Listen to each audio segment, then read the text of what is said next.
You're listening to the Skeptic's Guide to the Universe, your escape to reality.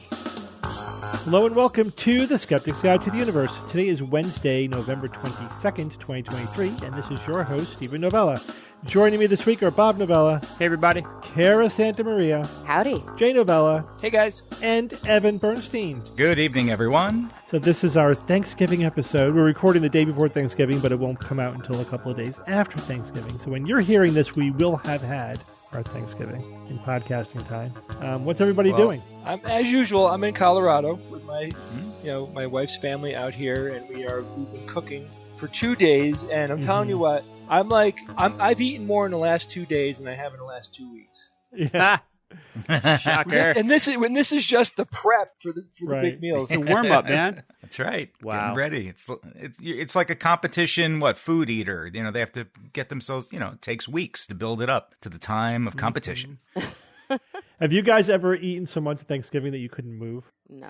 Bob, remember that year that you and I ate so much that we couldn't bend over?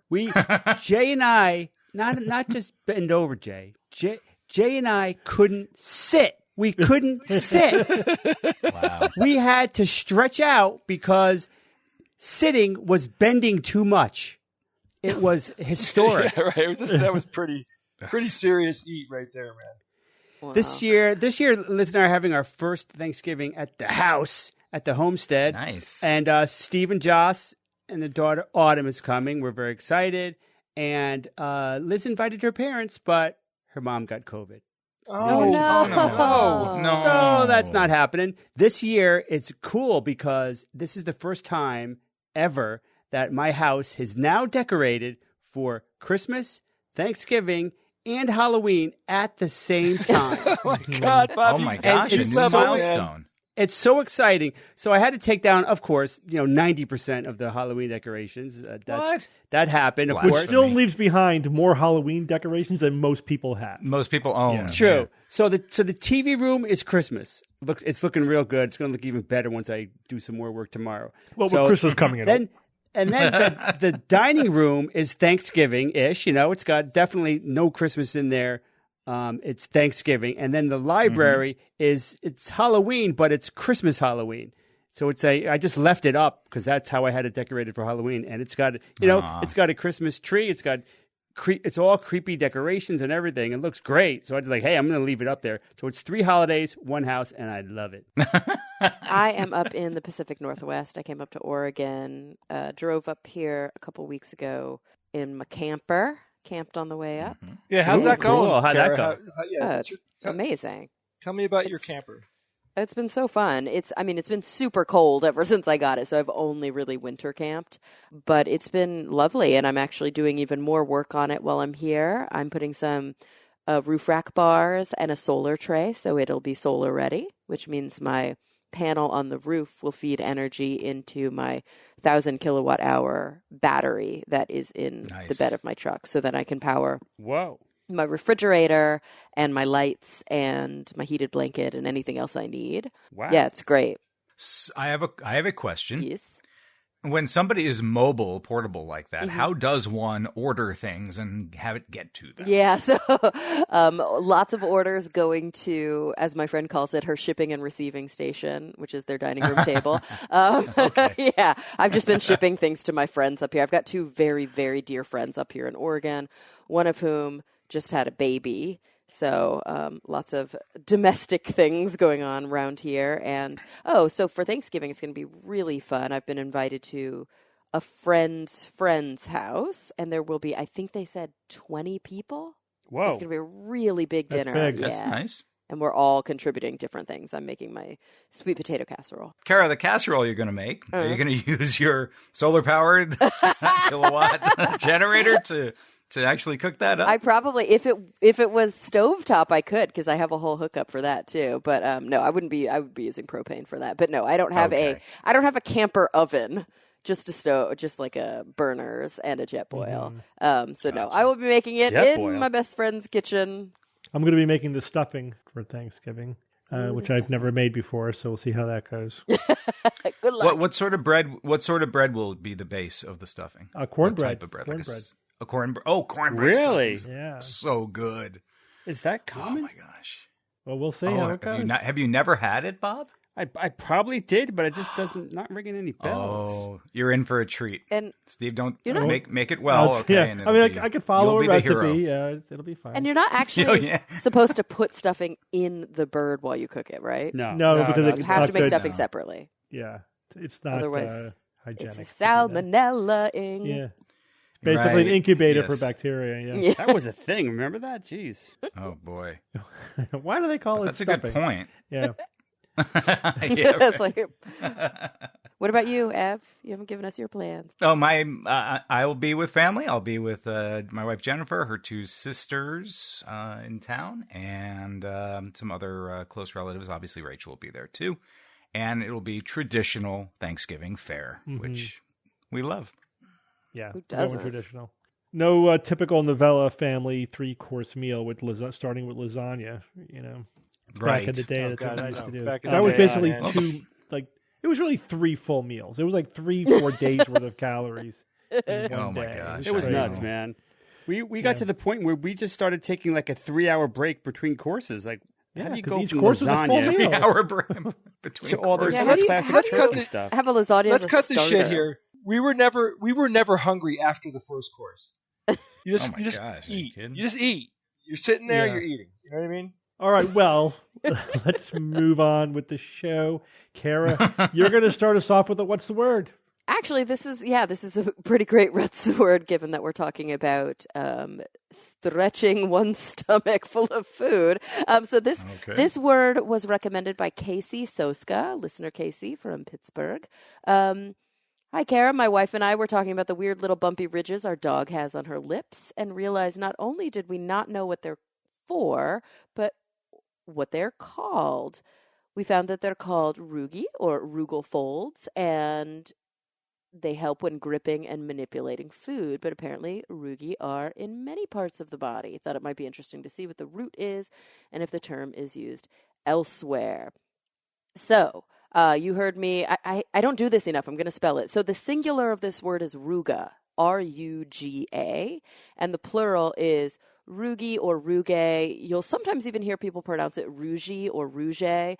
These are all American pronunciations, by the way. I feel like I need to be really clear about that after the last time when we talked about epics. After the epic travesty. Yeah, after the epic tragedy, which in the UK is pronounced epoch. Or I think it's epoch, yeah, and in Australia as well. Yes, but we forgive them, right? Well, we're the ones who changed it, probably. Then you're welcome. Right, exactly. So rugae, R-U-G-A-E, which is the plural of ruga, Aruga. is ruga. Yeah, that's that old horn noise. That's right. So this is a word that you often see in anatomy, but you also see it in botany, sometimes or not sometimes, often in zoology as well. This is a fold, a crease, or a wrinkle. And you'll even see it, the adjective form will be rugate. So something that is wrinkled, folded, or creased. And I first came across this word, I don't know about you, Steve, but I first came across it in my biology lessons when I was learning about the interior lining of the stomach. Because when the stomach shrinks down, it's got all these different rugae. And when it gets really, really full, they kind of stretch out and it doesn't look nearly as folded anymore. But we do see rugae throughout different portions of the body. Like Casey mentioned when speaking about the bumpy ridges on their dog's lips. You sometimes see it in different plant matter in botany. And so let's talk a little bit about the root of the word. So rugae is Latin. It comes from the Latin word ruga. So it's actually, the root of it is its definition, which is a wrinkle. They think it's like Proto-Italian or Italic. But there's something interesting when we start looking at other words that are related, like rugged, because the words for wrinkle and crease seem to be related to rugged. So like a rugged landscape is also very similar to rugae. And then I love this. I never even thought about this, but here's another word that's related. It uses the same root, corrugate. Yeah, Corrugate, right? The rugated part of the cardboard. Corrugation is very, very similar in its root to rugae. But usually you do see that word mostly as listener Casey wrote about it in anatomy textbooks. And when you're learning about different parts of the body, especially parts that have want to have a higher surface area, than is allowed. You'll see a lot of different kind of folds and wrinkles, and that's where many receptors might be, so that the surface area can be increased for absorption. Yeah, I learned about it in anatomy. Obviously, a lot of things in the body have rugae. Your palate does, right?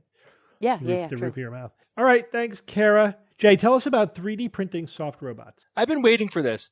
3D printing has been making like battery technology, nice steady advancements or whatever, but this one is pretty significant. What this team developed. So there's researchers from ETH, Zurich, and a U.S. company. They're called Inkbit, and they are a spin-off from an MIT group, and they've developed a groundbreaking 3D printing technology. And this is going to fundamentally change the capabilities of 3D printing.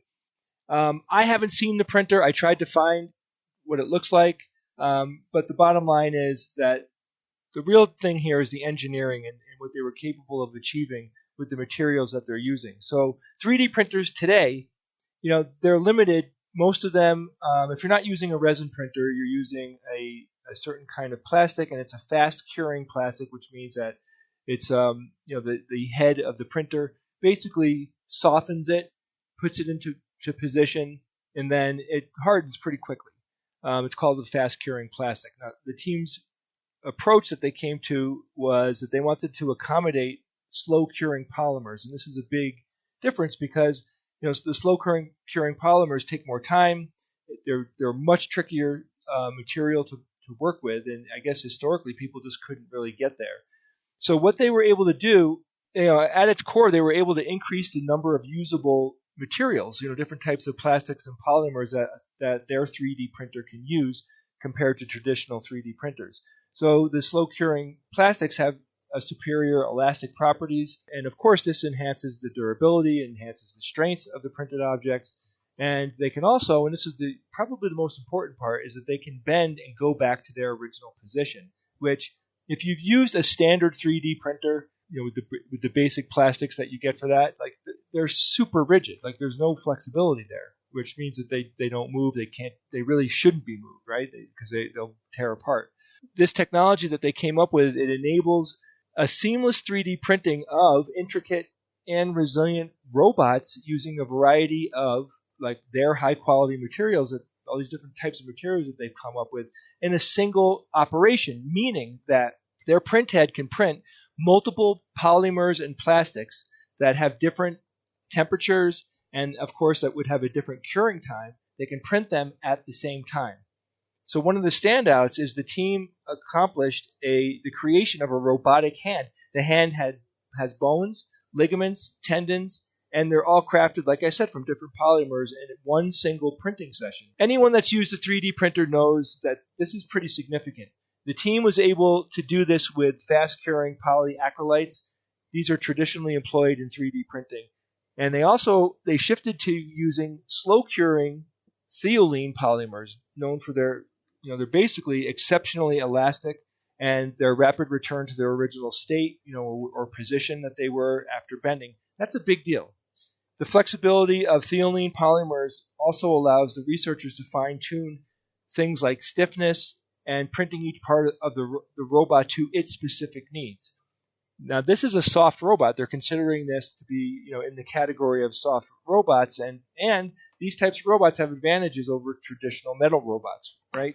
Their pliability does a couple of things. It reduces the risk of injuring a human who works beside them, which, this is a situation that is becoming more and more common. You have people like on a warehouse floor working beside robots, and they're also more adept at handling delicate objects.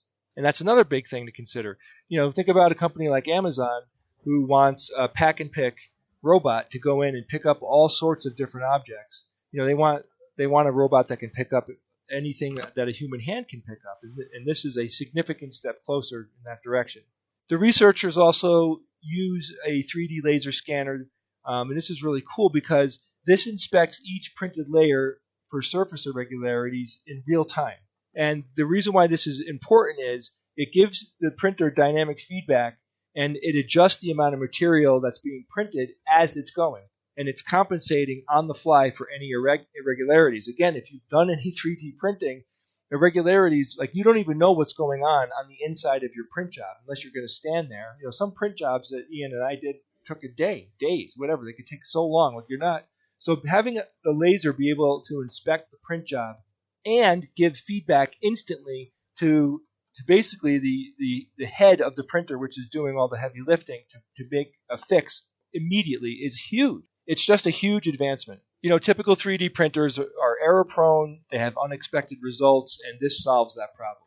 So looking ahead, ETH Zurich researchers, they're planning to find new applications for their technology. Inkbit, on the other hand, plans to leverage this innovation right away by offering a 3D printing service to customers and introducing new printers to the market.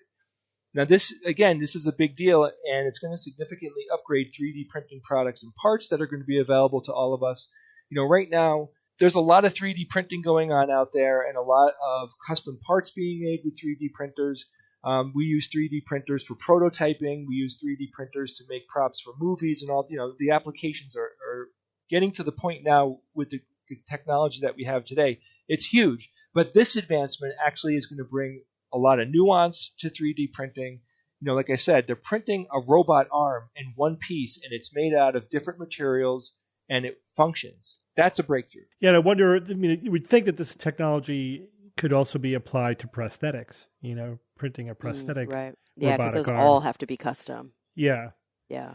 And of course you want them to be soft. You want them to be, as human as possible. Yeah, I think this is just a huge breakthrough in 3D printing. Yeah. The bottom line is once this gets out to the market and people are using it, and then people are going to be even refining it further and further, it just doesn't end, Like people that do a lot of 3D printing end up becoming innovators themselves because of their specific needs. And, giving people access to something that can print soft materials with more complexity inside the print job is just a huge, huge leap forward. Thank you, Jay. We're starting the show this week with a couple of upbeat news items. I'm going to be talking to you guys about the first regulatory approved CRISPR-based treatment for a disease. Awesome. Yeah. So, I remember, we started talking about CRISPR back in 2017, I believe, and here we are 6 years later, we have an approved therapy. That's fast to go from working out the basic science of a new technology to having this kind of application. So in the UK, a CRISPR-based drug, it's really a whole procedure, but the drug itself is called Casgevy, Casgevy. The generic name is almost unpronounceable. Hexagamglogene autotemcel. Okay. Sure. Yeah. Rolls off the tongue. I believe you. Or Casgevy. It was approved for the treatment of sickle cell disease and transfusion-dependent beta thalassemia.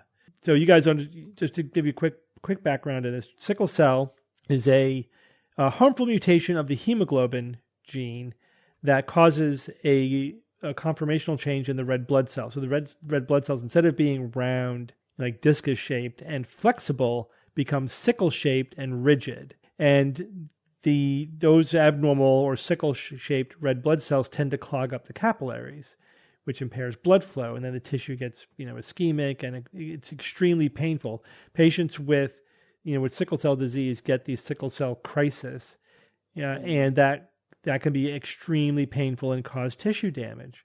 They have to be admitted to the hospital. They're treated with morphine. They're given transfusions. It's very serious.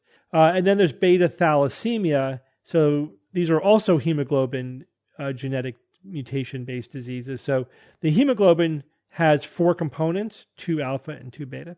And so beta thalassemia is when you have a mutation in the beta globin component of the hemoglobin. There are about 1,000 different mutations that cause beta thalassemia.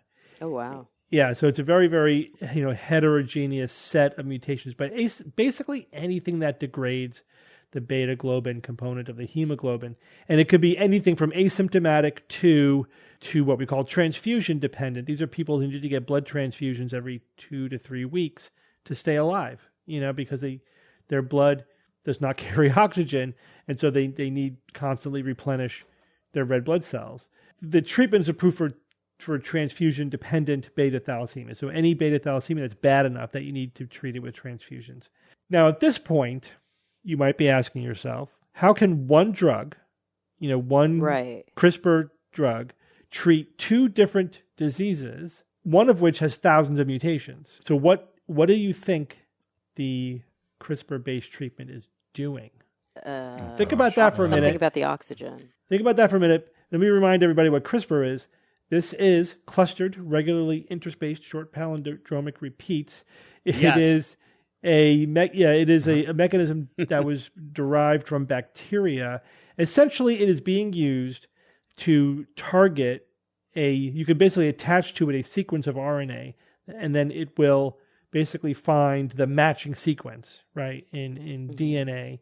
And then you attach an enzyme to it, which can, for example, cut the DNA at the location that you targeted with your target RNA. Now, you could do a couple of things. You could do lots of things with that, but they've already demonstrated that they can, for example, silence a gene by clipping it, just by cutting both strands, or they can turn a gene off, and then they can later use CRISPR to turn it back on again. So they could reversibly turn it off, right? They could irreversibly turn it off. They could reversibly turn it off, or they can make a slice and then have the cell's repair machinery repair the cut, but insert a new gene while they're at it, right? So you could basically insert a gene into a specified location. So you could use this for genetic modification, for genetic engineering. So they must be engineering regular hemoglobin. So that's a reasonable thought, is that they're giving a normal hemoglobin gene to replace the bad one. Or whatever. Some sort of like repairing is it the same error that causes? It's very different. They're completely different. So that's not a bad thought, but that's not how this works. Okay. It's actually pretty cool. So in order to understand how this works, you have to understand something else about human physiology. And that is that the fetus has different hemoglobin than adults. And the reason for that is because fetal hemoglobin has to take oxygen away from the maternal hemoglobin, right? So it has to have, under at least some conditions, it needs to be able to have a higher affinity for oxygen than adult hemoglobin does. Does that make sense? Yeah. Yeah. Sure. Because you know how hemoglobin works is that it basically has an iron molecule in the middle, and then when it gets exposed to high oxygen tension in the lung, it binds oxygen from the air, and then when it goes to low oxygen tissue, it gives up the oxygen, right? So it either binds to or release the oxygen based upon the oxygen tension, like how much oxygen is there.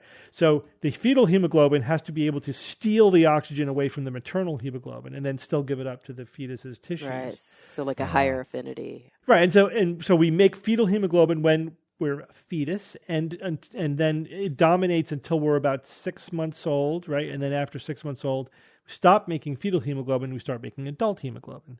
So all you got to do is stop the process of turning off the fetal hemoglobin. Oh, so kids with sickle cell don't develop sickle cell until they produce adult hemoglobin. Yes, because it's a mutation in the beta subunit. Right. Now here's the thing. So their fetal hemoglobin's fine. Fetal hemoglobin has the alpha. So yeah, adult hemoglobin is alpha subunits and beta subunits. Fetal hemoglobin is alpha subunits and gamma subunits. So if you have beta thalassemia, or if you have a mutation of the beta globin, then the fetal hemoglobin is fine. Now it turns out, very interesting, right? So it turns out that how does the adult hemoglobin take over for the fetal hemoglobin? Well, there's one gene, BCL11A, that turns off the production of gamma globin subunits. That's so crazy. All you have to do is silence that one gene, and we start making fetal hemoglobin again. And there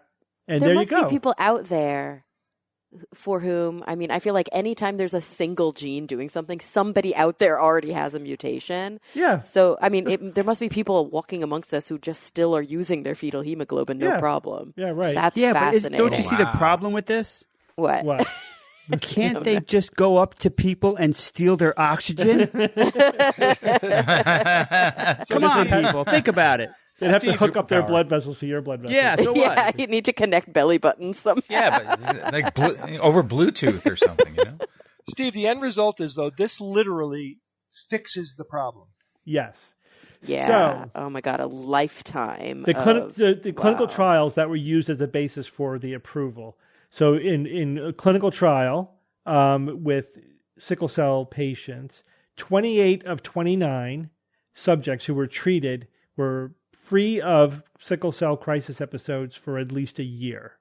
And in the transfusion-dependent thalassemia patients, 39 of 42 subjects treated did not need a transfusion for at least a year. Remember, these are people who are getting transfusions every 2 to 3 weeks.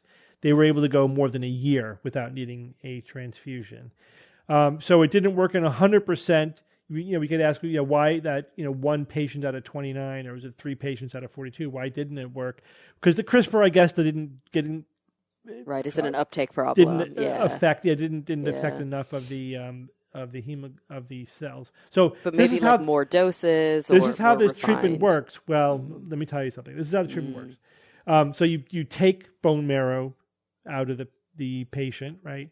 And then you CRISPR the progenitor cells, the stem cells that make the red blood cells, so that they make the fetal hemoglobin. And then you have to treat the patient to prepare their bone marrow for an auto transfusion. Then you give them back their CRISPR-treated bone marrow stem cells.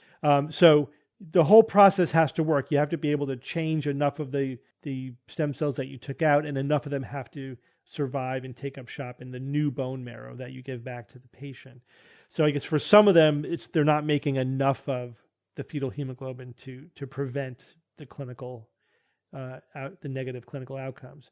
But still, 28 out of 29 and 39 out of 42, that's pretty good. That's pretty awesome. Question, if you have this treatment and then you have alpha gamma and you're an adult and you're a woman, can you still have a baby? Yeah, that's a good question. I would think no. The hemoglobins would duke it out, each trying to get oxygen from the other. So the short answer is yes, it's a potential problem. And it has been studied because, people can make fetal hemoglobin into adulthood naturally without, being CRISPR'd. So this is already a thing. There was a study a few years ago that looked at 43 pregnancies of women who had persistence of fetal hemoglobin between 11 and 100%. And what they found is for those mothers whose fetal hemoglobin levels were 70% or higher of their hemoglobin, they did have an increased risk of intrauterine growth restrictions, right? So their babies did not grow as well if their fetal hemoglobin was over 70%, greater than or equal to 70%. So yeah, in these patients, it would be a problem if they became pregnant, and then we'd have to see if there's something that could be done about it. I don't know if there's any treatment for it right now. Okay, one more thing. So how much do you think this whole treatment costs? That's the scary part. I would hope that insurance companies are going to cover it, but that might take either way. So this is approved in the UK. $500,000 a year. The FDA is considering it. They'll probably the application's accepted. They're probably going to make a decision in December or January, and the European health agencies also accepted the application. So it may be approved in the UK, Europe, and the US before long. So when you're asking how much does it cost? It's a single treatment. It's not per year. This is a single treatment, and it's a one-time. But it's a one-off.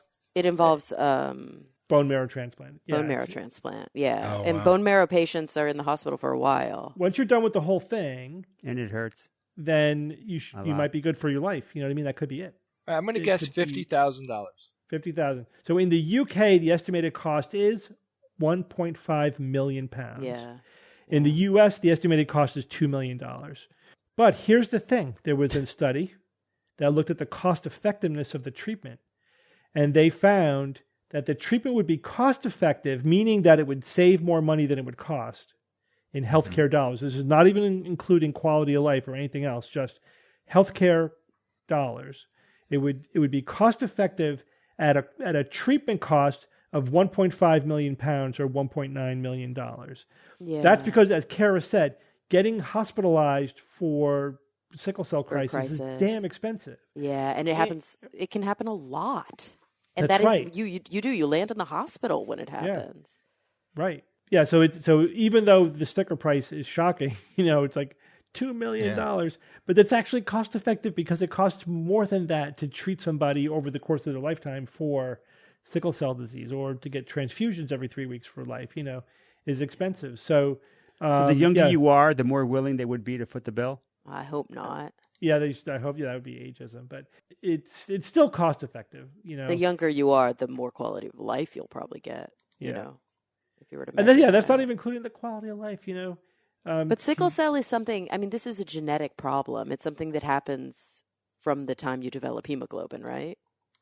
Or do people develop? You don't develop sickle cell later in life. No, it's genetic, and you start. You just have as soon as you start developing the dominant adult 6 months hemoglobin. then. Yeah, exactly. So that's why it's really sad to see a lot of these crises are happening. And of course, we know that sickle cell is it's more prevalent in African American population, right, here in the U.S. And it's just really sad that you see very often these young children, some of whom are have a lower SES, who are just in so much pain. And there's a lot of, I think, misinformation, disinformation, confusion around it. They often are labeled as like drug seeking because they have to basically, for some of these kids, all they can do is take pain meds.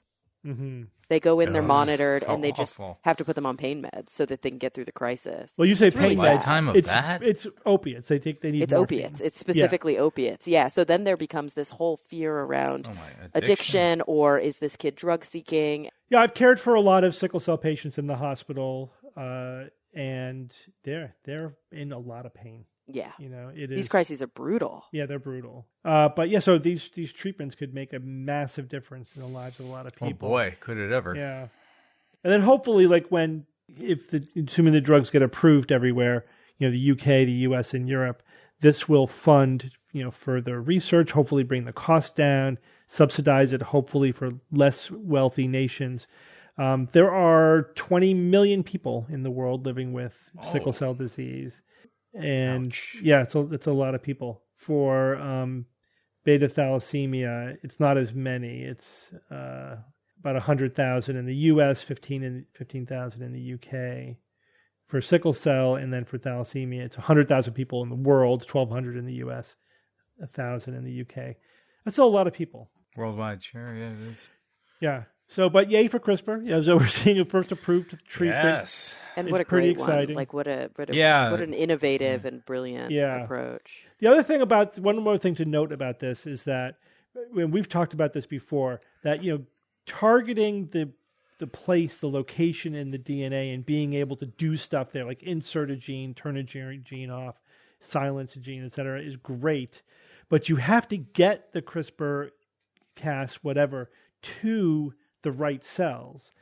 Now, with bone marrow based, diseases like this, we're actually bringing the cells to the CRISPR, right? Yeah, yeah. As opposed to bringing the CRISPR to the cells. That's harder because then if you're trying to bring the CRISPR to the cells in an adult, now you need a vector. Yeah, and we have lots of options for vectors, but none of them are great. And that's still a limiting factor. So I'm not surprised that the first diseases that are being targeted like this are ones where we can, take the cells out of the body and then do it, outside the body and then put them back, right? So that's the low-hanging fruit. I think the next level will be ones where we can inject it into a specific place, like inject it into the eye, let's say, or something like that. Ah. But doing it, like getting it to go to certain tissues in the body is tricky. That's going to be tricky. Well, the viral vectors are more of a tricky technology at this point than the genetic engineering itself. All right, Kara, give us an update on that nasty Omicron virus. Yeah, so I didn't even realize. Carl Zimmer wrote a really great piece in the New York Times. I don't know if you guys have read any of Carl Zimmer's work.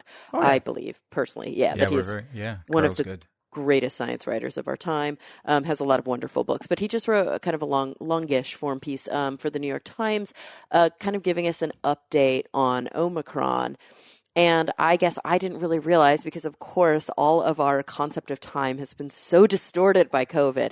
But we are coming up on 4 years of COVID, and we're almost to the day coming up on 2 years of Omicron. So Omicron first erupted, or at least we first identified it, the day after Thanksgiving in 2021. And that was, if you guys remember, the Botswana and South Africa variants. That's what we were calling them at the beginning. We didn't know exactly what was going on. But there was this highly mutated version. This was post-Alpha and Delta variant. And it quickly overtook, like it quickly spread across the globe and became the dominant variant. It still is the dominant overarching variant to this day. And Omicron, of course, is pretty different from the Alpha and Delta variants because of the changes that we saw on the spike protein. Omicron has proven to sort of be this immune evader. It's this variant that is very, very good at infecting people, even people who have had COVID before, even people who are vaccinated. But Omicron also has resulted in fewer hospitalizations and fewer deaths. Now, it does seem to be the case that the reason Omicron has resulted in fewer hospitalizations and deaths is not because of anything specific to Omicron, but more because of the public health efforts that we've seen. People had already had the virus by this point and or were mostly vaccinated against the virus. And so we just saw fewer severe infections. But let's be fair. I mean, we've been in Omicron land for, like I said, we're coming up on 2 years, or actually as of this airing, over 2 years. The U.S. Centers for Disease Control and Prevention found that between October 2022, so last October, and September of this year, so 2 months ago, more than 80,000 people died of COVID. So we're looking at an 8-fold increase over flu deaths. That's what we're still dealing with. Like, we know that COVID has become somewhat endemic. We know that we are looking at potentially annual vaccinations or at least regular boosters, but we're still looking at 8 times more deaths than influenza. So this is still happening. A lot of us are sort of acting as though it's not, but it is still happening. We're also seeing that Omicron is continuing to evolve. And as it evolves, we're seeing that vaccines continue to be our strongest line of defense. So when we look at Omicron, it itself has had lots of variations within it.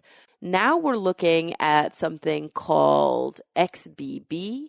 XBB is a hybrid. It's a hybrid.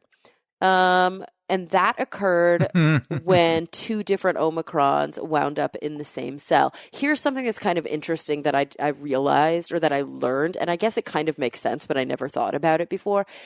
Most of the virologists who are on the case believe, and I don't think that anybody's been able to prove this at this point, but it seems highly likely that the quick kind of inflection point mutations that have occurred, like when we first saw Omicron come on the scene, when we first saw specific subvariants that are kind of different enough to be their own category come onto the scene, they believe that those occurred in single hosts, that single individuals who were likely very immune suppressed got an infection, either took medication or didn't, but their body's immune system just wasn't capable of fighting the virus off totally. So some of those viral particles were still staying inside of them, mutating away, and then they were able to pass that new mutated virus on.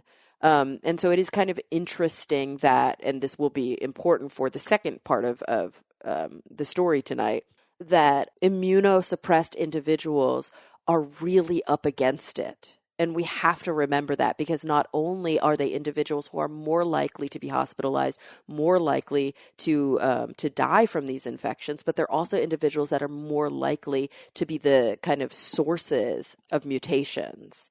And so we really do need to be paying special attention to make sure that individuals with suppressed immune systems are really, really cared for.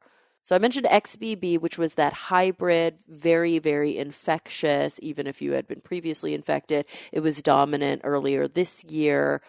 XBB is the one that the new shot, the shot here in the U.S. at least that just came out a couple of months ago, targets. But we're already seeing a new version of Omicron coming up in the ranks, mostly in France, but very likely it'll spread to other countries, and it's called JN1. That's what we're calling it right now. These are all part of the BA.2.86 lineage that we saw kind of coming onto the scene last year. But across the board, one of the things that everybody agrees upon is that vaccines are necessary, that vaccines do save lives, and a recent projection from the University of North Carolina showed that annual vaccination campaigns could save around 49,000 lives per year. So let's talk about the second half of what I wanted to mention tonight, and that is that in Texas, the state from whence I came, from where I came, a new ban was just implemented on COVID-19 vaccine mandates. This applies to hospitals. It is now hospitals are now banned from mandating that their workers be vaccinated against COVID-19. It applies to all private businesses, including hospitals. And we were just talking about these sensitive individuals, immunocompromised individuals. We know that kind of across the board, we're seeing that people aren't wearing masks in most places, and many hospitals have already dropped their mask mandates. Now that Texas has completely banned COVID-19 vaccine mandates, there's kind of a lot of pushback, a lot of fear from both Republicans and Democrats in the state. There's an Undark article, actually it was pulled from the Texas Tribune, where they specifically cited both a Republican and a Democratic legislator who are on immunosuppressants for their kidney transplants, who have been really pushing back and speaking out about how dangerous this ban is. And now they did get written into the bill kind of at the last minute that hospital workers who choose not to be vaccinated would be required to wear PPE, but a lot of people required.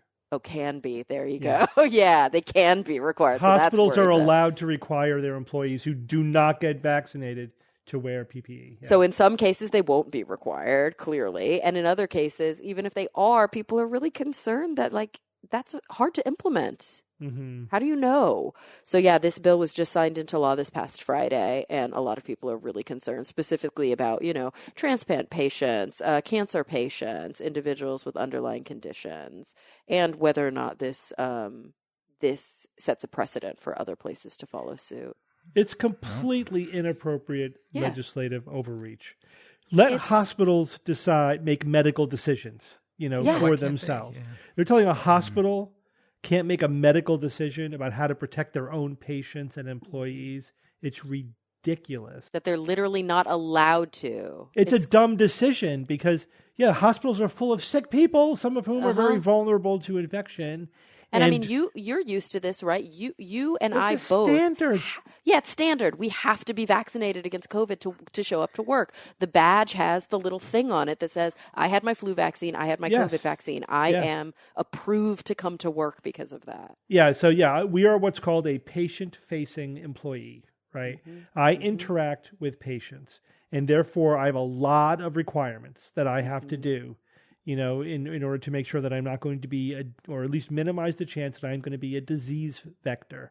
Right. Yeah. You can't have hepatitis. You can't have, we've got to get tested for this stuff. Yeah. This is all culture war bullshit. Mm-hmm. This is, you know what I mean? That's what this is. This is not based on anything rational. This is anti-vax bullshit making its way into the legislation. And people are going to die because of that. That's the thing that's so incredible. Well, there come the lawsuits, right? Yeah, people are going to die. And then what happens, right? Oh, yeah. I mean, then you're just talking about trying to recoup financial equivalents of lives lost, which is so devastating. But I wonder if what will happen first is that a hospital will ignore the law, do what they think is in the interest of their own patients. In court. Yeah, and then you'll have the ACLU. If one of their employees sues the hospital for violating the law, and then it'll work its way through the courts. That may be how it unfolds. Right. And how will that look politically for whomever is in support of that at that point? Yeah. Then you'll probably have some initiative to repeal this law. Well, the they're saddest playing thing to is their that we're base even is what's talking happening. about it. That's the thing, because this is such an example of when we talk all the time on the show about whether or not we want to get into politics or just stick to the science. This is a beautiful example of why this is such a sticky situation. Mm-hmm. This is a public health issue. It is, like you said, Steve, it is one best left to the experts to decide what is the safest and healthiest for their institutions. And when you expressly ban or forbid them from making decisions to ensure the health and safety of their employees and their patients, their hands are tied behind their back. It's micromanaging. Anytime, in my experience, anytime a legislature tries to micromanage medical decisions, it's bad. It's always some People get sick ideological and die. bullshit thing. Yep. Yeah.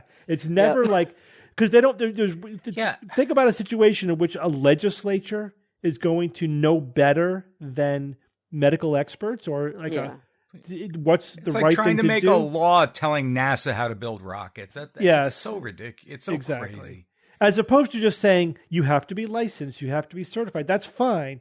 But saying this, that's why I say micromanaging, but saying like this specific decision we're going to make at a legislative level rather than letting experts make it. The other thing is that legislatures move way too slow to keep up with the data, right? So what if, so they're going to change their laws, their micromanagement when new studies come in, as opposed to just letting experts decide based on, change their recommendations on a dime if a new study gets published. It's just ridiculous. It makes absolutely no sense. It's always for ideological reasons. It's, it's never good. It's never actually for patients or for people or because it's the right thing to do. It's always bullshit ideology. And this is no exception at all. There's no legitimate reason for them to get involved with that kind of decision making. Whether or not a hospital, what hospitals do to defend their own employees and patients, it's terrible. All right. Yep, I know. We're all like pissed. Yeah, We're like, grumble, grumble. It's not good. Yeah. It's not good. And like you said, Carrie, you don't have to be of one affiliation or the other. I think a lot of people can see this is not good. Completely. Well, everyone, we're going to take a quick break from our show to talk about one of our sponsors this week, Aura Frames. Like a lot of people, my mom is not the most tech savvy. But Aura's digital frame is actually, it's really good for her because she's got sons that will actually do all the light tech involved. Actually, I'm pretty sure that this is so easy that we could have walked our mom through this. But we set it up for her, and it was very, very easy. I have an Aura frame myself. It's sitting on my desk right now. It's really, really good. I mean, the pictures are awesome. They're very bright. They're high quality. You can just have hundreds of pictures scrolling past at whatever rate that you want. Once you set it up, you just upload your pictures to, a website, and anybody can do it from anywhere. You can share folders. It's really an excellent way to share pictures. Yeah, seriously, it's so easy to get started. Like Steve said, just one click and your photos are uploaded. It can even pair photos, like two pictures of the same person or from the same day. And there's no memory cards or USBs required. So give the best gift ever this year and see why Aura was named the #1 digital frame by Wirecutter, The Strategist, and Wired. From now through Black Friday and Cyber Monday, Aura is having their best deal of the year.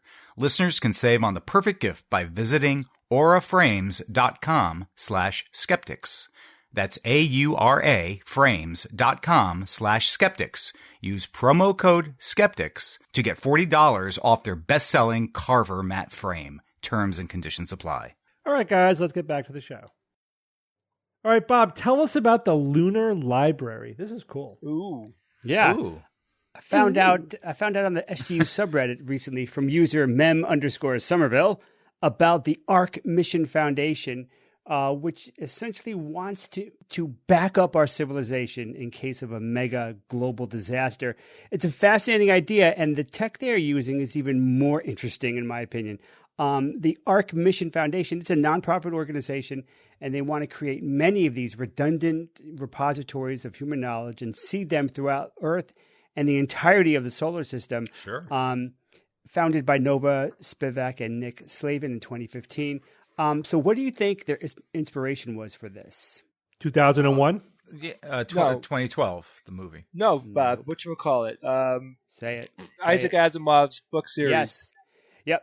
Right, Jay. Isaac Asimov fans should know this. It's the Asimov Foundation series in which the predicted collapse of humanity's galaxy-wide civilization is they deal with it essentially by creating this archive of our accomplishments to minimize the coming dark ages and all that stuff, to basically reboot humanity. Although that was all a fake out. Well, yeah, I don't need to go into that level of detail.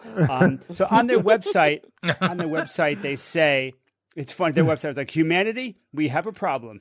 Our modern civilization, the most technically advanced in human history, has no backup. They say if a global catastrophe occurred today, most of our collective knowledge would be gone within a decade, and it would take centuries to rebuild.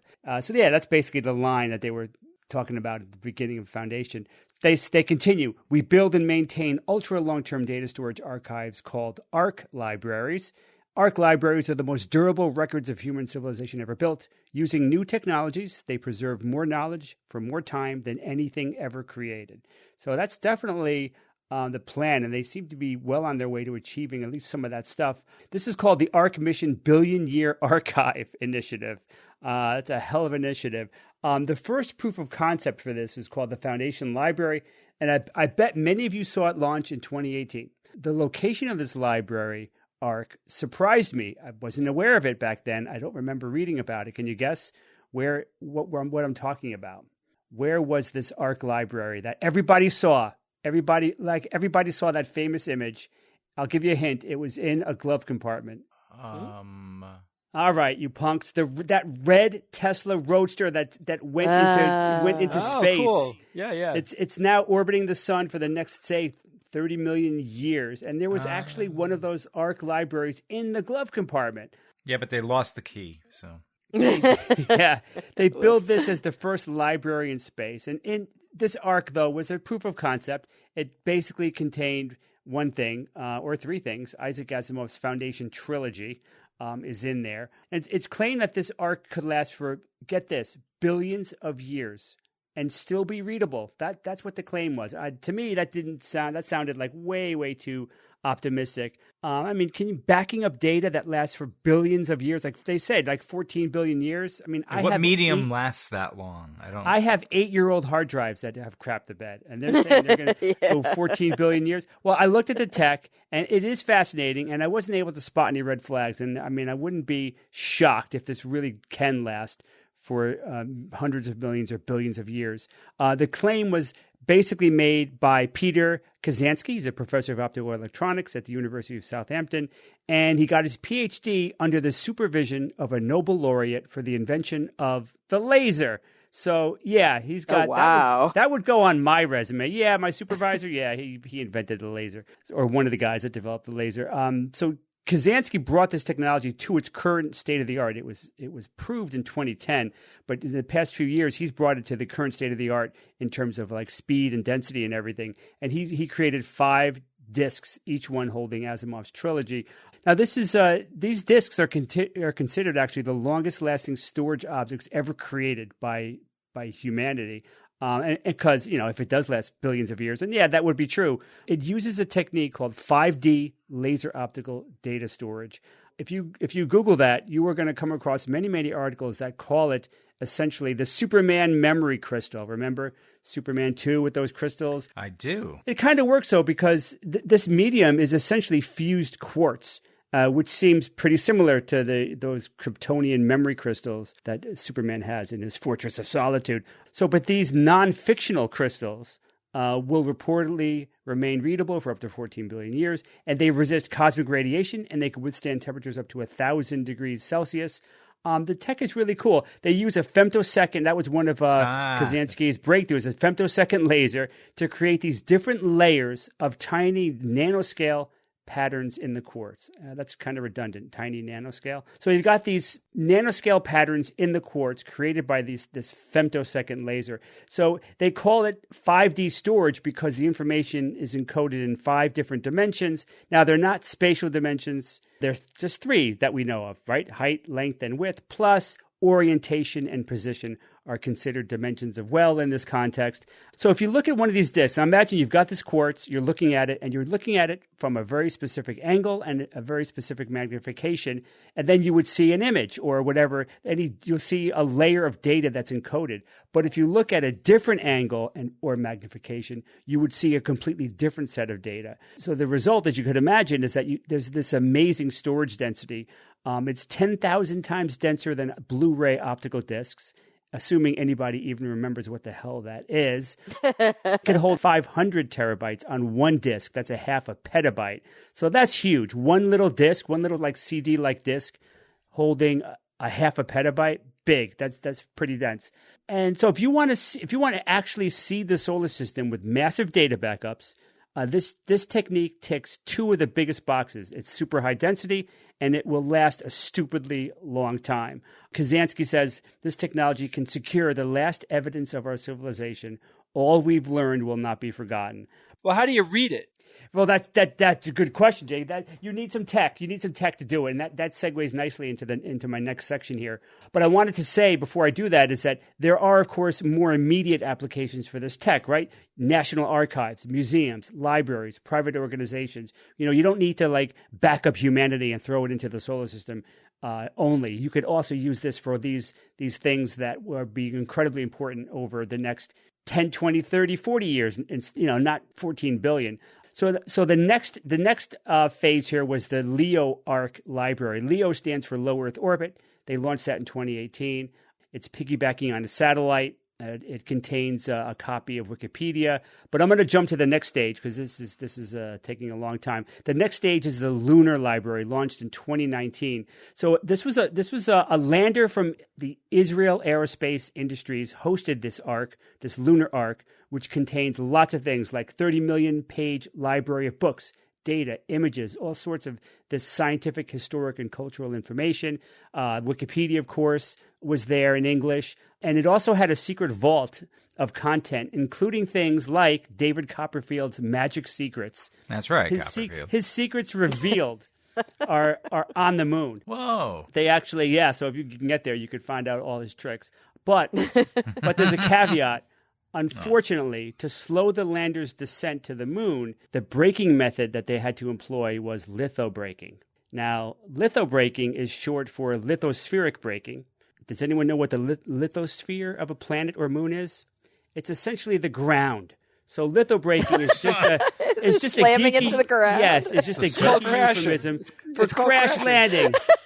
Now remember though, crash landing or lithobraking, as we call it, it does have the benefit of being the quickest and cheapest way to stop.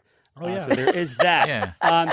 So it hit the ground at like 300 miles an hour. 300. And, 300. So pretty fast. But there's actually some hope that some of the data, or maybe even potentially all of it, survived, but they don't know. They don't know. They're not sure, but there's actually some hope that some of it actually survived. That's how hardy that is. But even though it was probably destroyed in a crash, the technology they used was very interesting. It was not the 5D optical laser storage that's in the Roadster's glove box. And Jay, back to you now. You mentioned that you need some fairly advanced technology to read those 5D optical laser storage discs, right? I mean, if you want people or even potentially aliens, right? I assume in the distant future, if you want them to be able to read this data, the simpler the tech required, the better. It's just like keep it simple, stupid. That seems obvious.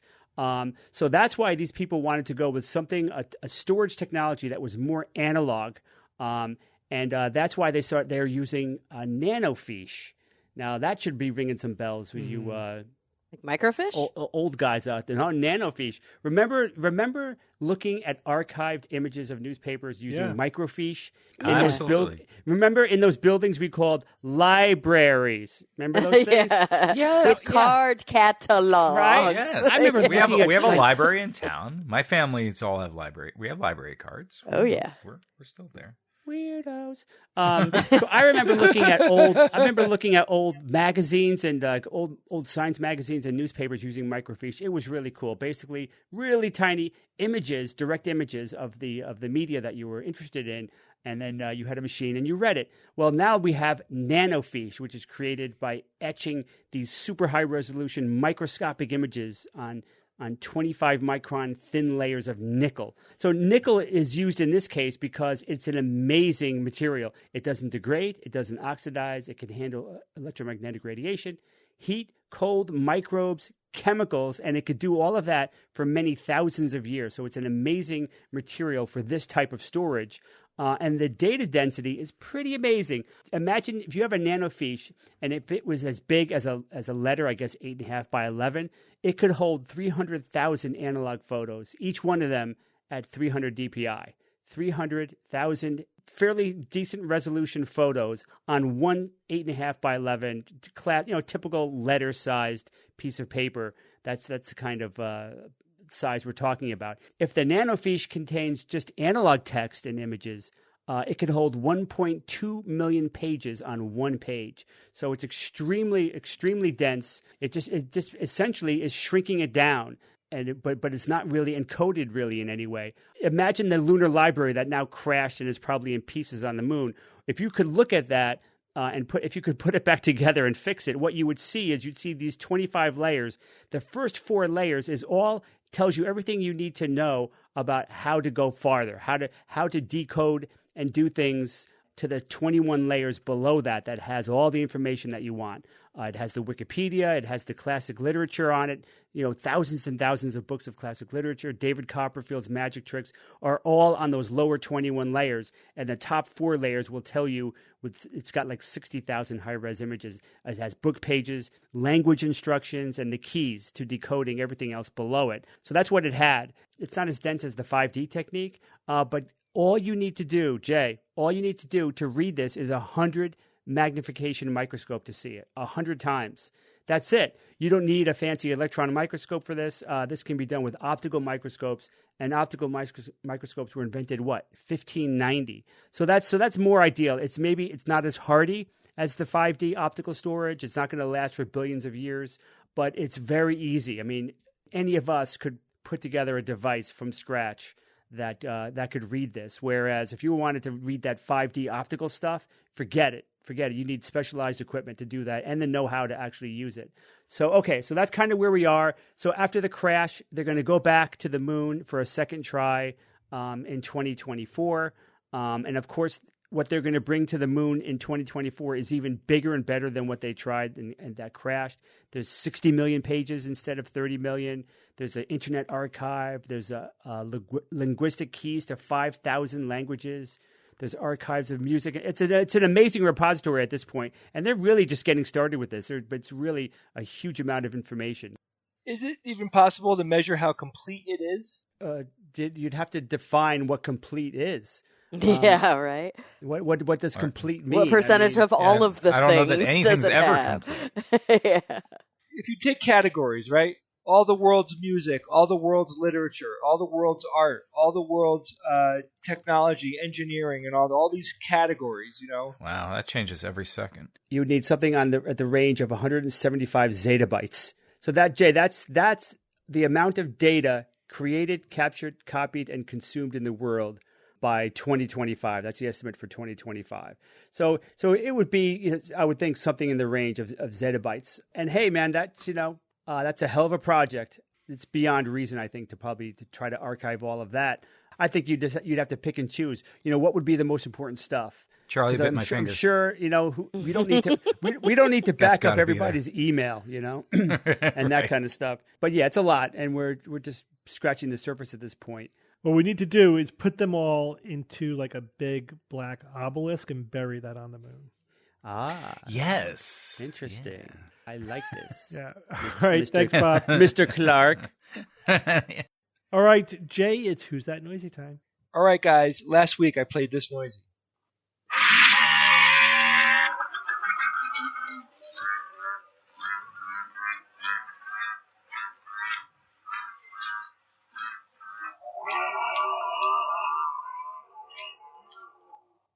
Lots of people guessed on this one. I got a lot of really fun answers here. Someone named Dave Hine said that noisy is what Vogon poetry actually sounds like if you don't have a babblefish. Yeah, that's awesome. That's awesome. I have no idea what that Hitchhiker's Guide to the Galaxy. Okay. Just go out and read that book. Kara. You will really It's appreciate wonderful, it. Kara. You really Read all, yeah. Listen to the audio by If you like English humor. With him reading it. with the Douglas author Adams reading it. himself, if you can get it. All right. A It's listener wonderful. named Jim Kelly wrote in, "Hi Jay, is this week's noisy one of those Australian Aboriginal instruments that is some kind of device hung from a string and spun around to make that cool sound?" You might have seen this instrument in Crocodile Dundee from the 80s. If you're too young to even know what that is, the listener described it. It's basically, I'm not exactly sure, but it always looked like a piece of bone to me that was carved into kind of like a curved rectangular shape, and it was spun around on a string, and then the vibrations are very, very loud and could be heard miles and miles away, and this is how Aboriginal people would communicate with each other. So that's not it, but that's a cool guess. Another listener named Stay Robson said, "Love the show as always. Thanks everyone. I think this week's noisy is a slowed down Godzilla." I put this one in as a close guess. You're kind of taking a step in the right direction. You're not correct, but check this out. The winner for this week is Patty Boucher, and Patty made sure that she gave me the pronunciation to her last name because I would have pronounced her last name butt check. So, Patty, out of respect for you, I'm doing a butt check right now. My butt is fine. So she says, "This is my first time making a guess, and I was very happy to hear this week's noisy. I'm certain that it is the sound that scientists estimate the T-Rex would actually make." Have you guys heard about this? Yeah. I've heard of this. That's cool. Yeah, I've also heard it for a velociraptor. Yeah, that's probably what I was thinking of, Steve. I think Yeah. I've heard it. Yeah. So with the latest information that scientists have about the shape of the skull and the neck and the cavity between there, and I guess extrapolating from existing animals and whatnot, they were able to come up with a sound that they think is probably the most accurate to date. So let me just play the beginning again.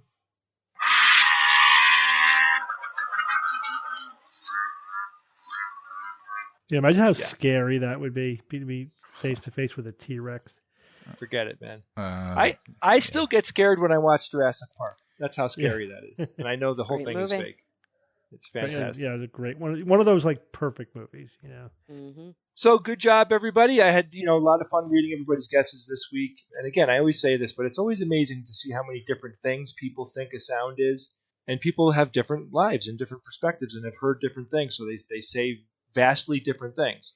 I have a new noisy this week. This noisy was sent in by a listener named Ken Haberman.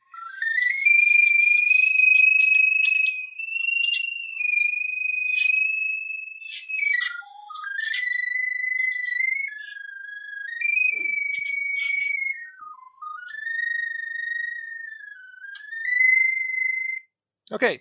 Interesting. If you guys think you know what this week's noisy is or you heard something cool, please don't hesitate to send me an email, especially if you heard something cool. I need those noisies.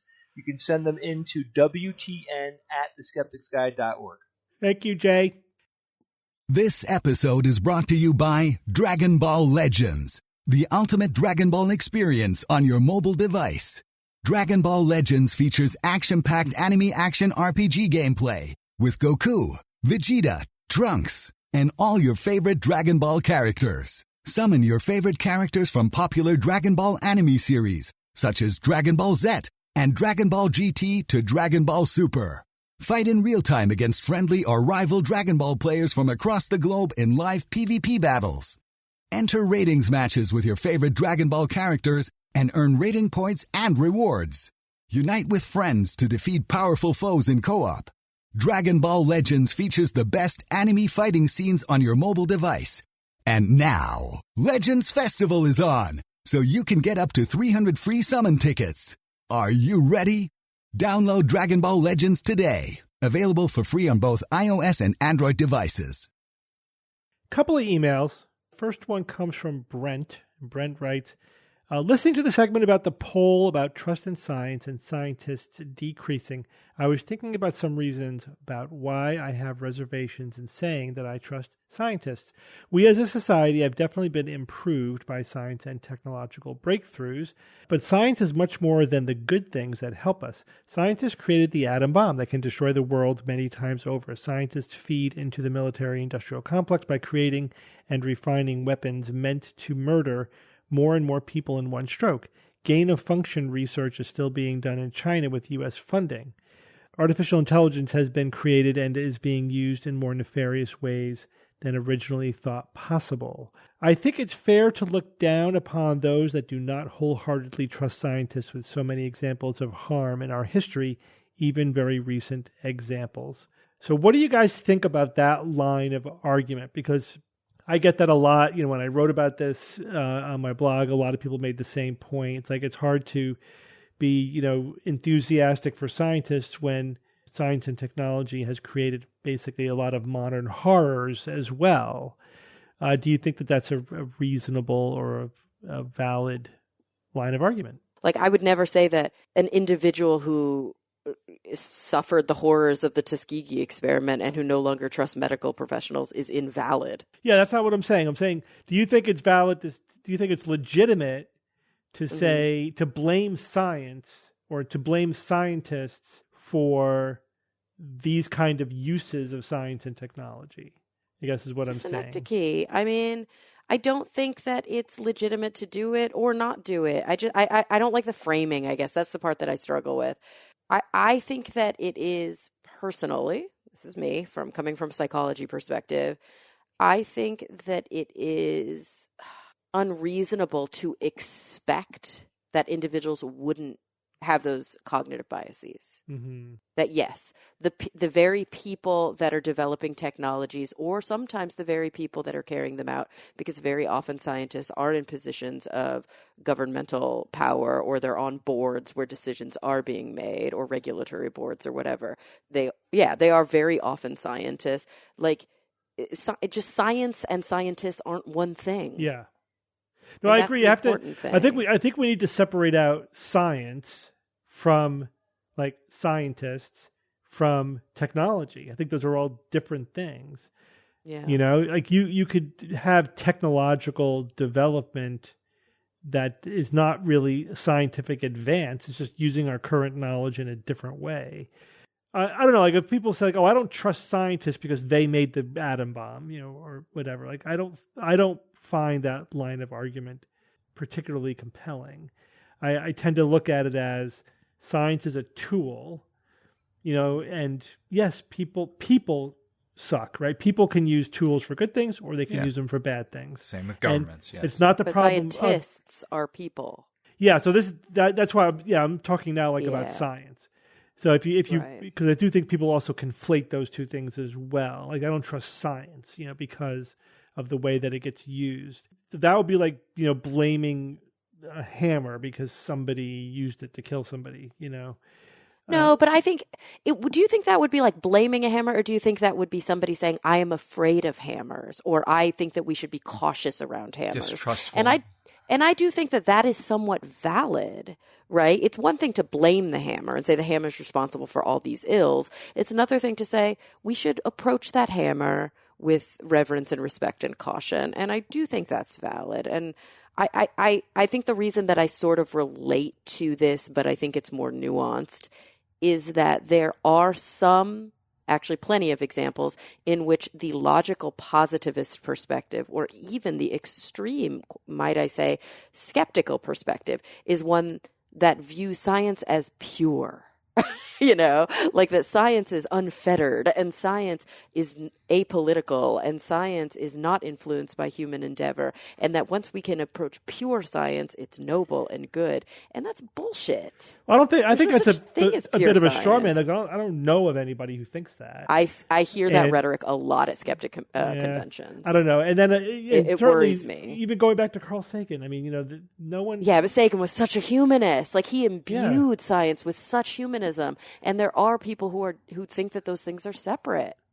Well, I don't know. I think that that's the exception, not the rule, because it is so baked into the history of skepticism and all of the writings of skepticism. Again, I bring up Sagan because he basically, you know, he coined the modern use of the term scientific skeptic, and he was very clear. And I agree that, you know, science is a human endeavor. It's done by people, and people are flawed, and they make mistakes. Like, you know, you say, like, how the sausage is made.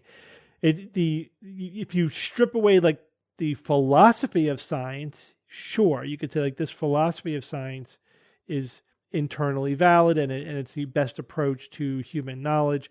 The institution of science is run by people. We were just talking about this a couple of weeks ago. It's like our job as skeptics is challenging because we're promoting science as like the best thing that we got going in terms of figuring out how the world works, and yet it's extremely flawed. And there is fraud in science. There are mistakes in science. There are limitations in science. There are abuses of science. All those things exist. But I think that's what the writer was saying. They don't trust. Well, and that's the part coming back to that core belief. Like, we can't strip all that out and say that there is purity in the philosophy of science. But I think that lumping all scientists together is also a problem. But this gets back to the survey, which is inherently that's the problem with the narrow, survey itself. It's how it's you framing it how in you such a phrase way the that question, right? Exactly, and we know that about polling. We know that about surveys. Yeah, so much of that is and how even you the frame surveyors it. will acknowledge that too. There is no perfect question to ask. It's hard to come up with questions that get you, decent results. I know the thing that unsullied results. The thing that I'm really interested in is like what people think is, do you think that most scientists are like doing fair and honest work, or do you think that most scientists are corrupt or ideological or whatever, right? Compromised, or they're lying, or they're all part of some conspiracy, or they're shilling? Mm-hmm. Certainly, most scientists I've ever interacted with are just trying to do science. They're 100%. making a good faith effort of it, and they're genuine experts in what they're doing. And most of them are doing it to improve something about humanity. Like, or just because they got the bug of discovery. You know what I mean? Like that's most of them I know are just they got that bug. They want to do research. They want to find something new. It's fascinating to them. But I know a lot of scientists in a lot of different fields, like ecologists, conservationists, virologists, epidemiologists, who are actually like part of their draw is I want to make this place better. Absolutely. Like that there's actually a moral component to it that's the exact opposite of what you were talking about, like the nefarious kind of distrustful. And then I think, the examples that he brings up, like he brings up the atomic bomb. That was hard because the whole world was engaged in a fight against fascism. And if you're being told, hey, if we don't do this, the Nazis are going to get the A-bomb first and then they're going to take over the world, that's a pretty compelling argument. I'm not saying that it was ultimately the right thing to do or anything, making a moral judgment about it. I'm just saying you have to look at it in the context of what was happening at that time. If you utilizing it was not a scientist's decision. That's the utilization of it. I'm just talking about just doing developing it in the first place. If you look at the gain of function research, that's a very complicated example because I did a deep dive on that because it came up, with all the conspiracy theories around COVID. The gain of function research is extremely well regulated. If the U.S. is funding any viral research, you have to report any gain of function, even if it wasn't the intention of your research. You have to do that. But again, there's a little bit of a fuzzy gray area about what constitutes a gain of function, but because it's complicated stuff. But there's a good faith effort with the regulations to say that we don't want to do any gain of function. Basically means you make a virus better at being a virus, right? You make it more infectious, more deadly, more whatever, and it will replicate faster, be resistant to any attempts at treating it or preventing it, whatever. Anything of that like that is a gain of function.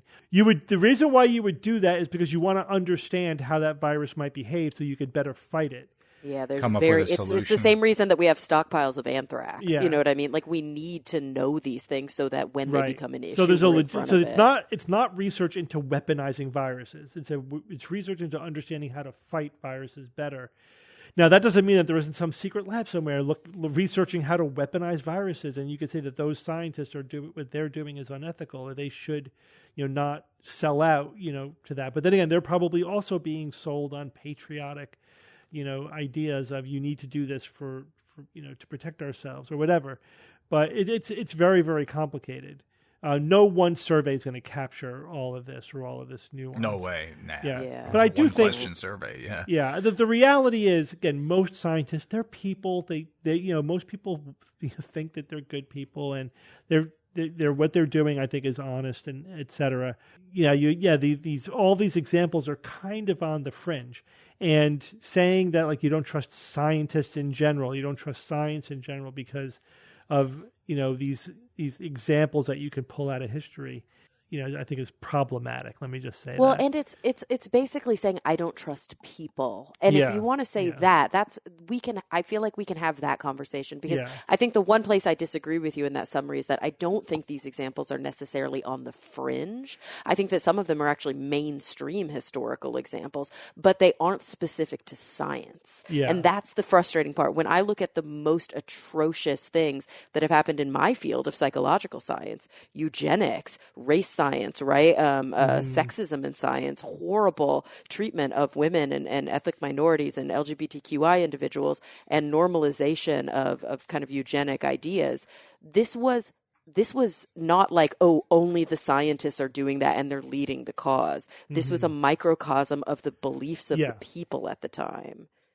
When I said fringe, I just mean it's not like most scientists doing it. It's like they're... And not today. Yeah. But there was a time when most scientists were doing kind of gross stuff. Absolutely. Like the Journal of Evolutionary Biology was the journal. Was it Evolutionary Biology? No, the Journal of Evolutionary Genetics, something like that. Used to be the Journal of Eugenics. I mean, like, it came from that. So, like, there was a time when there was mainstream terrible shit happening, but it's not because science was terrible. Right. I mean, you could argue that science was terrible at the time. When people were racist. It's because people were terrible. Scientists were racist because scientists are people. And it's like, they were all racist. Like, the society was racist at that time. Right. But and that's the hard thing is, like, it's again, it's making a synecdoche of it. It's not like it's a cause and effect problem. Yeah. It correlates with the views of the times.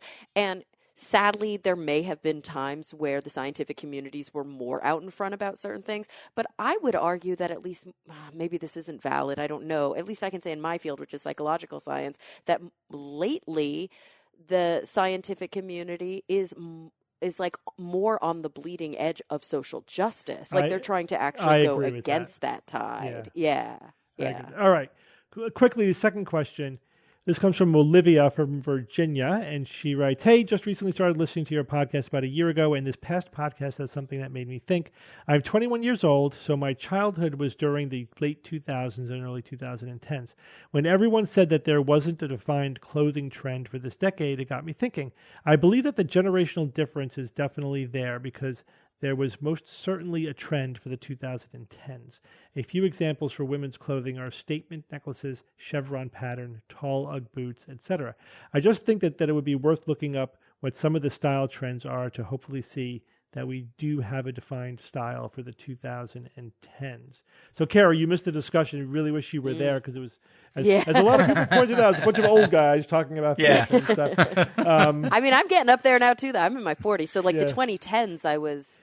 If you had said 2000s, I would hands down have pushed back, and I'm sure I would have found, So the point where we landed in this discussion was not that there's no fashion anymore. Obviously the nuanced. It was just that is it getting more nuanced, and who can recognize it? And we more also niche. Completely acknowledge that this may be a bias of our age, looking back. But we were comparing, say, the pretty pervasive and distinctive fashion styles of the 60s versus the 70s versus the 80s and even versus the 90s. And we weren't sure that in the 2000s and the 2010s that the fashion was as distinctive or as ubiquitous as it was in those previous decades. Oh, interesting. I think it is 100%. You do, because but everyone who sent us examples like tall Ugg boots, okay, I get that was, yes, if you were really into fashion, you would notice that because, there were short Ugg boots in the 2000s, I guess, and in the 2010s, there were tall Ugg boots. If somebody was wearing tall Ugg boots today, would you say, oh, you're really dressing like it's 2015? No, but I think, I could show you what a 2000 era, raver kid looked like. Yeah, but the thing is, you wouldn't in my have JNCOs to show me if it were blatant and it were obvious. No, but I think that this is so it's interesting. This is maybe a new take, or maybe you guys talked about this. I don't think this is a function. It's partially a function of generation, but more than that, I think this is a hindsight biased problem. It didn't happen long enough ago. Once we're farther away from it, and we see the examples, it'll be so obvious. The 70s were longer ago. Because even in the 80s, not everybody looked like what we think of as a quintessential 80s person. You can look at old photos and you can go, oh, is that 80s and 90s? But it's the really extreme versions that we caricature that say that's the 80s. There are always extreme versions of fashion in every decade that we can caricature. I agree with you, but I also disagree with you. You're correct. But if you watch a movie from the 80s, just not extreme examples, but just everyday people walking around, you can say, yeah, that's their 80s. They were dressing like the 80s. It's also other aspects of the style, like the big hair, and the big shoulders. And I think in 2080, you'll be like, oh my God, the 2020s. You can definitely see the difference. But we can't do it right now because it was only 10 or 20 years ago. Yeah, but Kara, in the 1980s, the 60s fashion was clear. Just 20 years, even 15 the 70s, years after the 60s, even the 70s. It was pretty obvious. We're already, to us in our 50s, it's obvious. I just think it's more subtle. I think it's more subtle. It's not like it's there, like but more subtle. The big collars of the 1970s kind of defined the fashion of that decade, and it was blatant. It was obvious. It was ubiquitous. Yes, it may be more obvious in hindsight still. But I don't. That was you know what I mean. Like if you were dressed like that, you would be obviously dressing like somebody from the 70s.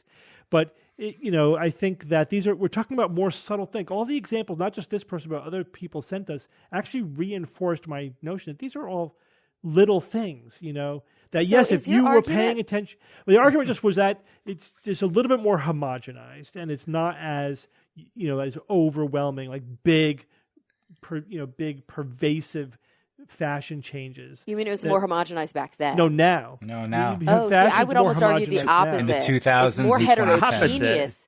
It's more heterogeneous now, which is why you don't see a specific trend as often. Well, I think we're using the term in different ways. Yeah, meaning that it's that like everything is kind of in style now, meaning it's more homogenized. Right, that's what I'm saying. Like you can see somebody who's dressed like more 70s, more 80s, more 90s now, and you almost aren't like, oh, that person's in a costume. They're just borrowing from all these other trends. Yeah.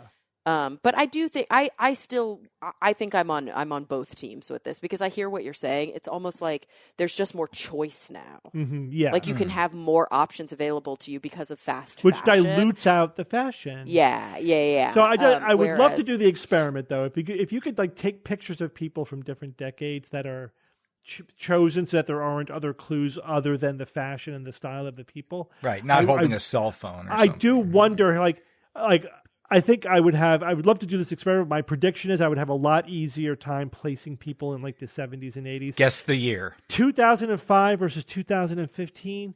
Like unless you're a fashionista and you go like, oh yeah, those tall Uggs weren't in style. I mean, how many people are really going to notice that? It also might be I would probably fail thing, to be that honest test. With you. Yeah, I would fail that. But I think I have a lot, and I looked it up just in preparation for talking about this. I tried to look this up, and looking at the pictures of people that define the fashion of these times, I couldn't tell you. Like looking at that, I wouldn't be able to say, oh yeah, that person was from this decade or that decade. But I feel that way a little bit about 90s versus 2000s, and maybe it's just because of my own generation. Yeah. Like I was in high school into college in the 90s into the 2000s, and a lot of that blended for me because I very much was heavy into like raver style with like the wide leg jeans and the tiny little crop tops and like a lot of candy jewelry, and there were very specific things like you could point to a Britney Spears or a like these different pop icons, and it's so quintessentially 90s 2000s, but I don't know if I could say the difference between the 90s and the 2000s.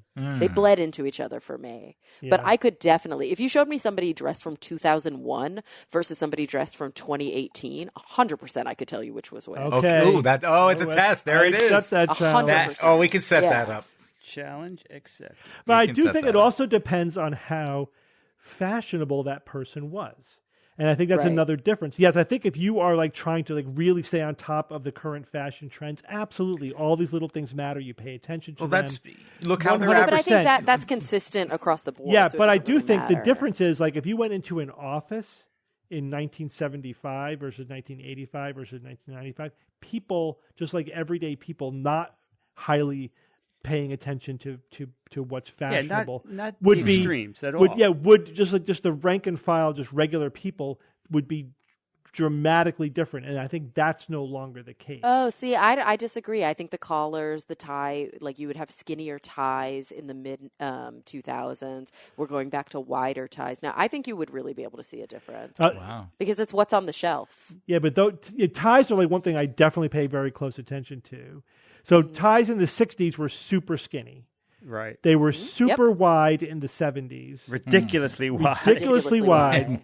Then they were sort of like medium in the 80s. And then since then, they've They only started over the getting place. skinnier. There have been in the 2000s, they got a subtler lot changes. skinnier. They've been a little skinnier, a little wider, but not as dramatic as the 60s or 70s. But you're also, this is also a generational thing. You're right, because, or I don't know if you're right or you're wrong, but basically, like, the older you get, the more you don't stick with the fashion of the time. Yeah. So- we totally agreed that already. There's definitely Yeah. Like if you go to an thing. office and they're in the 70s, but a bunch of guys were in the office that were in their 70s, they probably wouldn't be dressed as 70s. Mm-hmm. They would be sticking back to The their more 50s. 50s attire. Yeah, Yeah. exactly. And so we have to be careful about that. It's because a cross section of an office was usually of the era. It would have been like, people in their early 30s.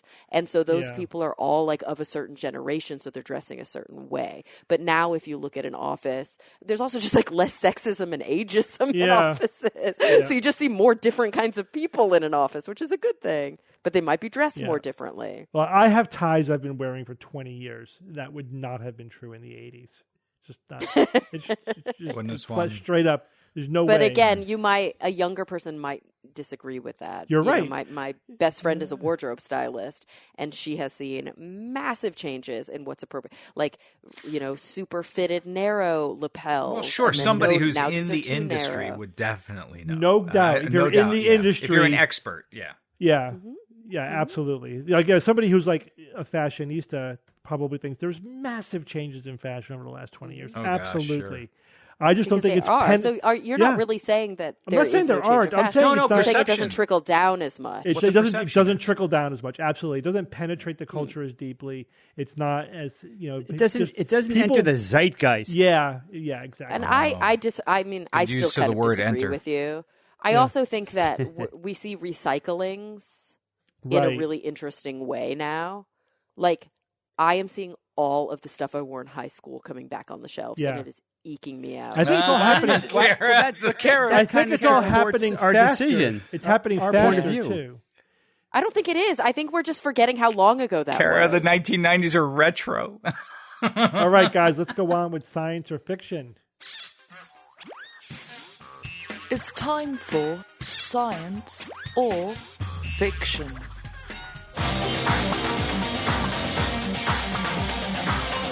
Each week I come up with 3 science news items that are facts, 2 real and 1 fake, and then I challenge my panel of skeptics to tell me which one is the fake. You guys ready for 3 regular news items? Yes. Regular. Here we go. Yeah, no theme. Here we go. Item number 1. Researchers have developed a hydrogel that will allow people with diabetes to inject their insulin once every several months rather than every day.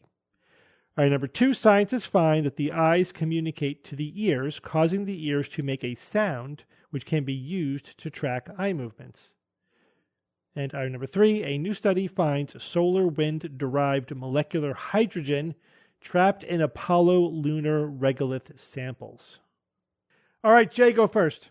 All right, this first one, researchers have developed a hydrogel that will allow people with diabetes to inject their insulin once every several months rather than a day. So I guess the hydrogel would be a slow absorption type of thing. That is a really, really cool thing if it's true, because people that have diabetes have to inject themselves, and I know the technology is changing quickly on this too. All right, that one doesn't seem too crazy. The second one, scientists find that the eyes communicate to the ears, causing the ears to make a sound which can be used to track eye movement. What? So the eyes communicate to the ears, causing... All right, so I'm assuming this is happening in your own head, not like my eyes are communicating to your ears, right? No, yeah, it's all within one person. Yeah, your eyes to your ears. And then you're actually tracking eye movement by listening? No, that one's... I don't know. Then you got the whole science or fiction phenomenon here.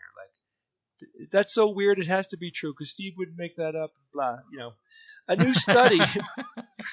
The third one, a new study finds solar wind derived molecular hydrogen trapped in Apollo lunar regolith samples. Yeah, I don't think that's too crazy either. I mean, I'm not liking the middle one about the eyes and the throat communicating to the knees. I don't like that one. But God, would Steve, what would have Steve changed about that? I don't know. That one just seems like it has to be science. I'm getting a little meta here. Wow. All right, whatever. I'm going to go with my gut. The second one about the eyes and the ears is the fiction. Okay, Bob. A hydrogel, inject insulin once every several months. That's just way too awesome. I really hope that's true. The other ones are a little harder to suss out. I'm going to say that this diabetes one that's just way too good. I'm going to say that's baloney fiction. Bullshiloney. Baloney. Bullshiloney. Bullshiloney. Hope I'm wrong. Bullshiloney, man. All right, Evan. Yeah, I'm having a problem with this one too, in a sense. So the hydrogel contains enough insulin for several months. What's the mechanism that time releases it? I'm trying to think of what else exists that does this. There are, pills do it, but can you have something that time releases the correct amount of insulin? And do people who need insulin always take the same amount of insulin, or does it vary at all over the course of, say, several months? Does it change? I don't know. Steve, can you tell me that? No. Maybe. Okay. So how would it know? It would have to not only regulate the injection of the insulin, but also at the same time read what the insulin levels were to know what the correct amount of insulin to release would be. That seems a bridge too far in a way. But Jay, I was also concerned about this one about the ears and the eyes. I maybe would have believed it's no problem if it had to do with like maybe the eyelids, the muscles and connecting that tissue. Is there do these really have a sensory input that connects them in the system? Eyes and hearing and sound itself? Ugh, gosh, I'd never heard of that before. And then the last one about the solar wind-derived molecular hydrogen trapped in the regolith samples. Yeah, I believe that. See, here's the problem. The hydrogel one. I think that one's would be the fiction because how did they solve so many things at once with one thing like that? All right, Bob, I'll go with you. So we'll either succeed together or fail. You're doing together. the hydrogel fiction. All right, Kara. I have no idea about the lunar regolith, but the fact that Bob said nothing about it makes me think it might be science. And so I'm going to put it between the hydrogel that allows people with diabetes to inject insulin once every so. It's funny because the way you wrote it too, it's like they're still injecting it. So what is the hydrogel? Right, is that's the the hydrogel question. an insulin hydrogel? Like the way you wrote it is really funny. Yeah. Like, is it a storage unit? Because insulin isn't like a lot of other drugs. You don't just want it to bind and hang out for as long as you need it. Like, insulin shuttles sugar into cells. So you need insulin when you are eating to shuttle the sugar in. And you don't want it when you're not. And so it's like that one, it's very confusing to me. The eye, ear, sound thing, I feel like there could be a lot of mechanisms for this. It could be a cranial nerve thing where there's crossover, different kind of brain architecture thing, or it could just be in the organs themselves. Like, I don't know. Is this bizarre when I say sometimes I can hear myself blink? Well, that's why I was thinking the eyelids. Yeah, or even sometimes, even just the muscles. Like sometimes I can look, you look left, look right. I might be able to kind of hear that. So it's like a muscular thing. So I don't know. That one seems like there could be more reasons it would be correct. And I don't get the hydrogel one at all. And I bet you there's some sort of trick there. So I'm going to call that one the fiction as well. Oh, boy. Okay, so you all agree on the third one, so we'll start there. A new study finds a solar wind-derived molecular hydrogen trapped in Apollo lunar regolith samples. It's a trap. You all think this one is science, and this one is science. This is science.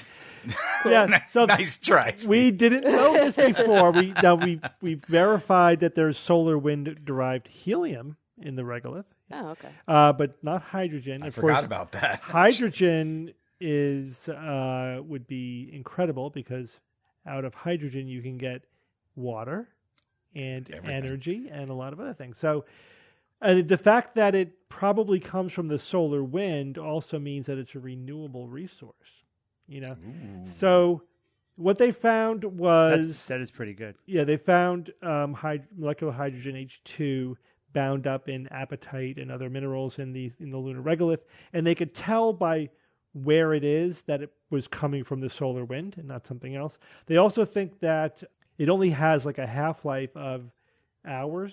So it's, the solar wind, bathes the moon in molecules, and some of them get trapped in the regolith, but they may not stay there for very long, right? That's why they can say it's constantly being renewed, because otherwise it wouldn't be there. So this could be a potential source of hydrogen for lunar settlements, because it is there, and that was important for them to know that. Sweet. Yeah. So let's move on. Should we do number 1 and number 2? I guess we'll go back to number 1. Researchers have developed a hydrogel that will allow people with diabetes to inject their insulin once every several months rather than every day. Jay, you think this one is science. Everyone else thinks this one is fiction. So, Kara, since you don't understand this, I'll explain it to you. The hydrogel, which is a biomimetic hydrogel depot technology, right? You obviously put the insulin in the hydrogel.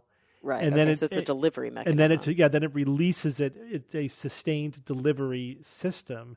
So it releases it over time. Now, because insulin, the amount of insulin that you need is not consistent over time, it would need to be able to vary the amount of insulin that it is releasing depending on the blood sugar level. I still think that would be I like that, and that's cool, but you would need like buckets of insulin. You would need a lot of insulin, yeah. You would. That just doesn't seem reasonable for months. Yeah. This one is the fiction. It is fiction. Baby. Now, the technology, however, is real. I just swapped out what drug it does because for the reasons that you stated. So it is for diabetics. And I was hoping to get somebody on I didn't read the headline too closely, probably. No, I didn't see this at all. Yeah. So that's because I didn't read the headline at all. Yeah. So, right? So what it's releasing is the GLP-1 receptor agonists. So, which are also injectable diabetes drugs. It's just not insulin, because insulin, you would need to close the loop. You would need like an insulin pump, and you would need to close the loop on measuring, the blood level and everything. Just having a depot that just steadily releases it over time wouldn't work for insulin, right? That's what I thought. So you were correct. You were correct on why this was the fiction. But it's still cool technology. And so these drugs, these are like newer drugs. They're the glucagon-like peptide that are basically these hormones that secreted from intestinal L cells in response to nutrients that stimulate insulin and block glucagon. So they are used to treat diabetes, and they do need to be injected every day or every week. This hydrogel technology would be able to go from like every day to every week to every 3 months or 4 months. So that would be a lot better, like 3 times a year, and every 4 month injection would be would be a huge advantage. But that's because this is unlike insulin. Getting a steady dose of this is fine. You don't need to have it be moment to moment adjusted to the blood sugar, and get a spike when you eat and then, drop down low when you haven't eaten. Having a steady secretion of insulin would be a very bad thing because then if you didn't eat for a while, your blood sugar would plummet. That'd be a good thing. Okay, so you guys sussed that one out. Item number 2, scientists find that the eyes communicate to the ears, causing the ears to make a sound which can be used to track eye movements, is very interesting science. So what they actually were able to record the sound. Like this is an audible sound, not just a something that you think you hear in your head. This is like an actual audible sound. Whoa. It's just very, very low. It's like below your threshold for hearing it. Although I agree with you, Kara, sometimes I can hear myself move my eyes. Right? Yeah. It's weird. More like with blinking and things like that, though. Not eye, even not the eye movement. It's just, if you like shift just looking far left to the to left. right. Yeah. And then what they found was that it's not random noise. That you once you figure out what the pattern is, you could then predict where the eyes are moving based upon the sound. There is a relationship between the sound and the eye movements. Eye tracking based on sound. Wow. Yeah. So now the question then is, why is this happening? Is this an epiphenomenon, or is there's some neurological reason for this? And what they think is that it may have evolved in order to help the brain like track sounds and vision together, because especially probably in other animals, if you're trying to pay attention to something over there to the left, you're not just directing your gaze over there, you're actually directing your hearing over there as well. And so the ears sort of knowing where you're looking could have some useful feedback. This is all very preliminary. We don't really know what's going on at this point, because they just sort of documented that the phenomenon exists, and now they're speculating about what function it may have. But that's sort of the early hypothesis about what it might be doing.